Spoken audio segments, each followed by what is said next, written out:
serve 7 life sentences. Will that be enough? Will that be enough? Well, in Maricopa County Superior Court, convicted murderer Lori Vallow Daybell was sentenced to life in prison on Friday after being found guilty in 2 separate murder conspiracy trials in Arizona earlier this year. In the spring, Vallow Daybell was convicted of conspiring to kill her former husband, Charles Vallow, who was shot dead in Chandler in July of 2019, and then also conspiring to kill her niece's ex-husband, Brandon Boudreaux, outside his Gilbert home in 2019. But her criminal history, it didn't start there. Vallow Daybell is already serving life sentences in Idaho for the murders of her 2 youngest children who were found dead in 2020, and then also her current husband's first wife, who was found dead in 2019. These sentences are going to run consecutively to each other in an Idaho prison. Friday's sentencing brings a years-long legal saga to an end, and 12 News has been there covering all of this for you. Small town in Idaho, there's a lot going on here. The FBI even brought in a mobile command unit at the Rexburg Police Department as the search for those 2 missing kids intensifies. No one has seen JJ or Tylee since their mother, Lori Vallow Daybell, moved them from Arizona to Idaho last September. I mapped it all out, and the case really starts to unravel here in Arizona when Lori's estranged husband is the first in a series of people to mysteriously die or disappear. Chandler police releasing more than 2,500 emails, some showing how people raised red flags early on that Lori Vallow Daybell could be a threat to her family. With these new indictments, we're getting a closer look at all the evidence prosecutors have been building up from Arizona to Idaho for more than a year. And that's our Erica Stapleton right there, who has been following the Vallow Daybell criminal cases from the very beginning, keeping track of everything happening both in and out of the courtroom. This morning, she's joining us live in the studio to dive into her experience covering the Vallow Daybell murders as her time here at 12 News does come to a close. Looking back at that, even you were like, oh, wow. Yeah, I didn't know you guys had that prepared, but. But this goes back, and I mean, this cases, yeah. I mean, is so much to follow, and you had the responsibility of basically letting everyone know what was happening.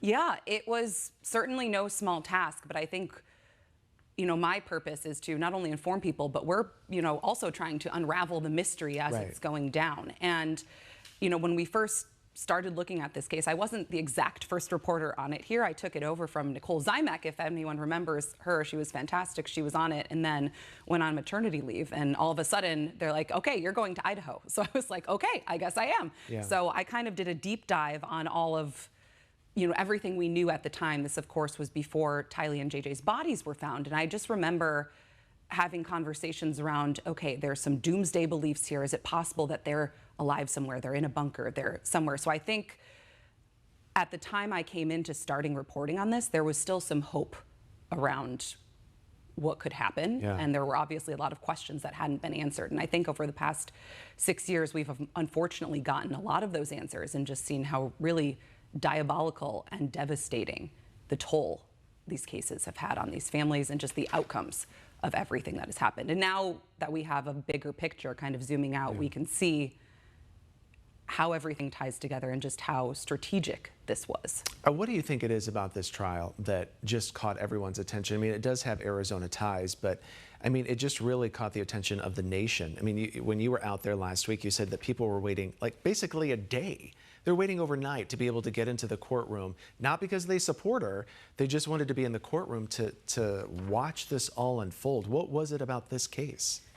I think at its core, Justin, is a mom who didn't care that her kids were missing. That's when everyone was starting to pay attention to what was going on. And I think everyone, likes a mystery. As I said, I think there was a lot of questions about, could they be here? Could they be there? What happened here? And then you kind of go into the background of this and say, okay, there are dead spouses here. And oh wait, there was an ex-husband, her niece's ex-husband, who was shot at. And you realize that these are actually all connected. And I think people were just very, very curious to see what happens. And then once they become invested in these kinds of cases and get to know who the victims are and get to know the families that have been impacted by these cases, I think they really shift their focus to, okay, now we want to see justice being served. So I think that's why we've seen so much interest in not only the case itself, but the criminal trials that have come from these cases and the convictions and now life sentences. Yeah, it was interesting when we saw that video of her in Hawaii. She was on vacation, and people are asking, "Where's your kids? Where's your kids?" And she was just so nonchalant about it. And that really, another interesting thing. I know we have some sound on this. She represented herself, which really, the case is one thing. I mean, this whole storyline is something else. But then you throw in this whole thing that she's going to represent herself. We have just a little bit of an exchange that she had in court. Let's listen to this. Open the door. Do I get a hearing? We stop trial and I get a hearing on... Stop. We'll have a very short hearing, okay? If you're going to introduce how you have great character and good character, we're going to have a short hearing on what evidence that they can bring in to rebut that character, which could include being convicted of 4 murders. So And would you talk like... to your advisory counsel during the break. And You don't need to yell at me either. yelling at you, okay? Yeah, you are, and you do not need to talk to me that way. I'm very courteous. Take her out. I'm very courteous to you. Take her out. No, you have been nothing near courteous to me during the course of these proceedings. Yeah, that's when he kicked her out of the courtroom. I mean, that was just 30 seconds right there of that exchange. What was it like in the courtroom watching her represent herself? Because, I mean, she was cross-examining people that she was accused of trying to kill. And yeah, it was certainly, the word I use is spectacle, Justin. And that exchange we just saw was from her final trial, the last one, the trial where she's now convicted and sentenced for trying to kill Brandon Boudreaux.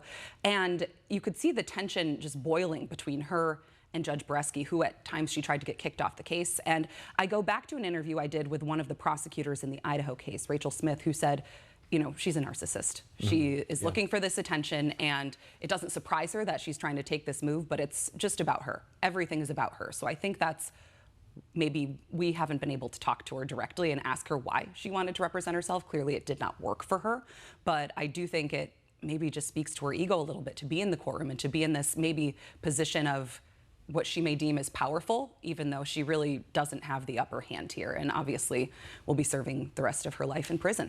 Now, one of the other interviews that you had that was fascinating was with Brandon Boudreaux. You just briefly touched on him. One of the guys that she apparently they tried to kill didn't happen, but we have a portion of that interview. Let's listen to this. When people do the things that happened here with murder and attempted murder and theft and all these things, like, it hurts, it's painful, and it creates a lot of bad feelings, and so you have to let go of those feelings to go have the other feelings that you want to have in your life. When you sat down with him, what did you want to find out? I mean, because there's so many questions. Like, what was the main takeaway that you wanted to hear from him?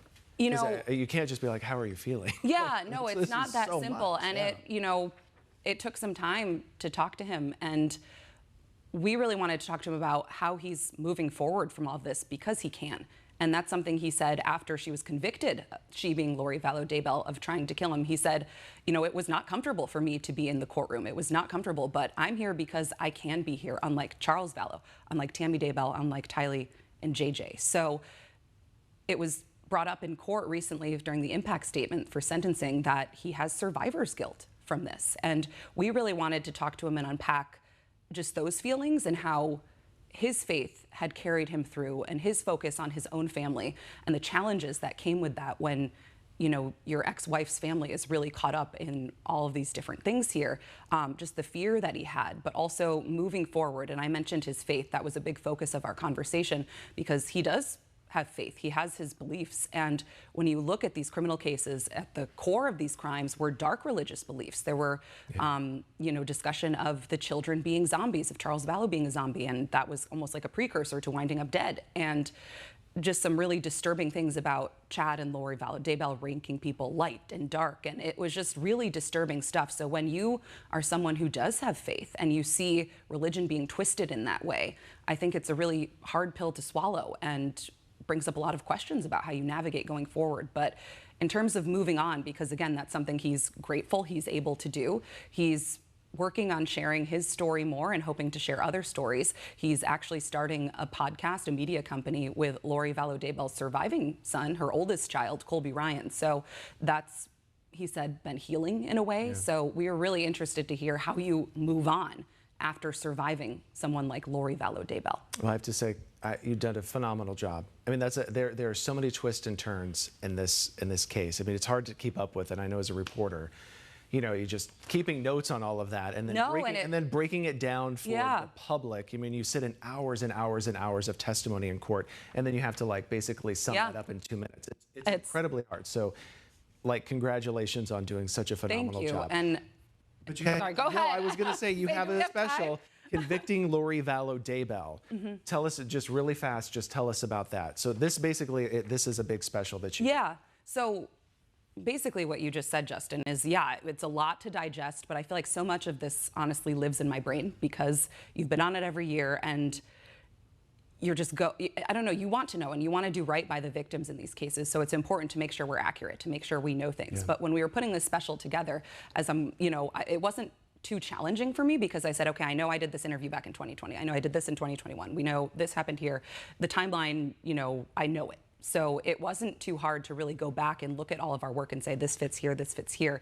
But like I said, my focus when I was editing and putting this all together was, how are we going to tell this story in a way that encapsulates what it's been like for the people to go through these trials and kind of show Lori Vallow Daybell's true colors? Because over the years, as she kind of sat there, she doesn't take blame, she doesn't take responsibility. Yeah, so never I did. think all of our reporting, it was interesting to go back and peel back some of these layers that maybe we hadn't looked at in a while, especially because the focus for some of these criminal cases has been so narrow, and it has to be when you're trying to get a conviction for somebody. But when you really put it all together and take a zoomed out look at everything, it just is a horrible, horrible case. And my goal is that people can listen to the victims' stories, listen to how they're trying to move forward, and really take from that rather than the crimes and the horrible actions Lori Vallow Daybell has committed. Convicting Lori Vallow Daybell. It is right here on 12 Plus. So you just have to toggle around right here on the on our app, and you'll be able to find it right there.